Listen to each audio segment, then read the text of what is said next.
Hey, Stan Prokopenko here with Proko. Today we're drawing the hair. I feel like hair is one of the most difficult things for people to draw. A lot of us just approach it in the wrong way. We just jump in and start scratching away. Drawing hair takes patience.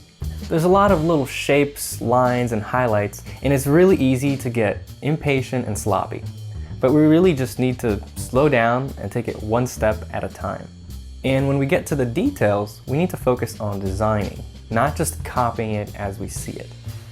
The approach to drawing hair should be the same as sculpting hair. You don't sculpt hair with individual strands. You find the volumes of the groups.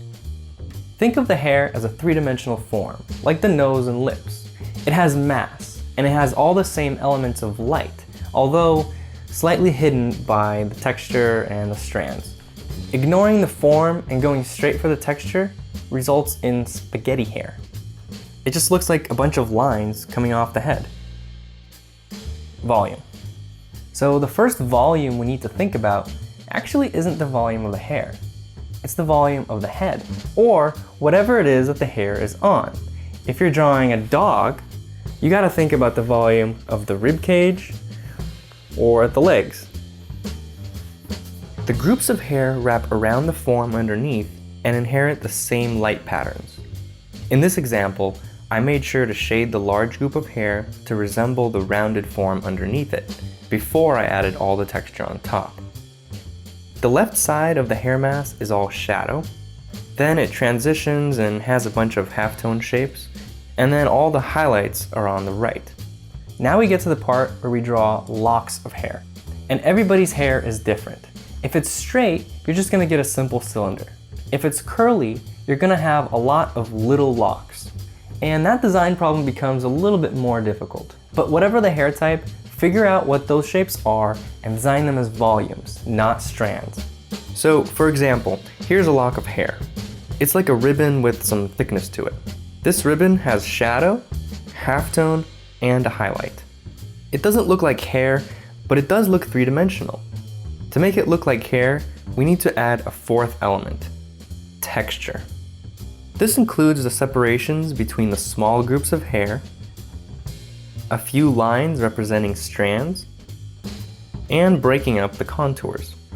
There will be stray strands that soften and break up the edge between the hair and background. Make sure to add variation along the edges to make it more interesting and believable. The connection to the skin shouldn't be outlined. Show some gradations, otherwise it will look like a wig or clip-on beard. When adding the texture part, it's all about design. Don't get too repetitive with the strokes. Try to create organic and interesting shapes with the overlaps and groupings. There needs to be a good balance of simple areas and complex areas with a lot of detail. Get the illusion of the strands. Don't try to draw every single strand. Have confidence with every stroke. It's better to draw quick and confident strands slightly out of place than a wobbly, ugly stroke in the right place. Yeah. Don't be timid. This happens when drawing strands that drop down from the forehead. People don't want to mess up the face. But it doesn't matter if it's in the perfect spot. Hair moves. Usually you want to start the stroke at the root and let it taper towards the tip. But if you have good control of the pencil, you can taper correctly from either side.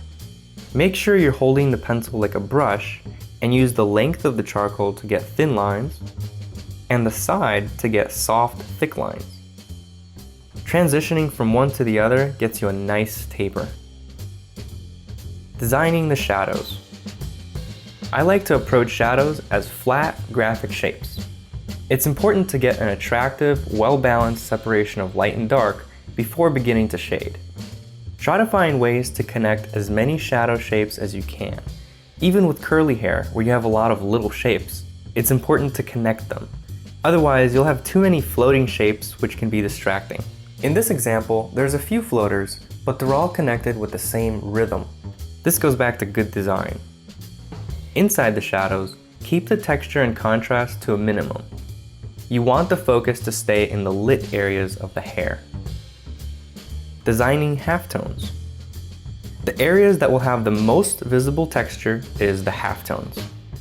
These areas get a little bit of light from the highlight side and some darks from the shadow side, creating the most contrast and detail in these areas.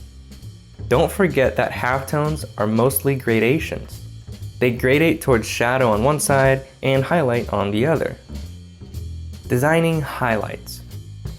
Highlight areas should still appear light after texture is added. That means strand texture should be thinner, lighter, and sometimes remove texture altogether. Have the highlights glow. Try to connect them as much as possible, only leaving a few lonely highlights. And try not to make each highlight the same.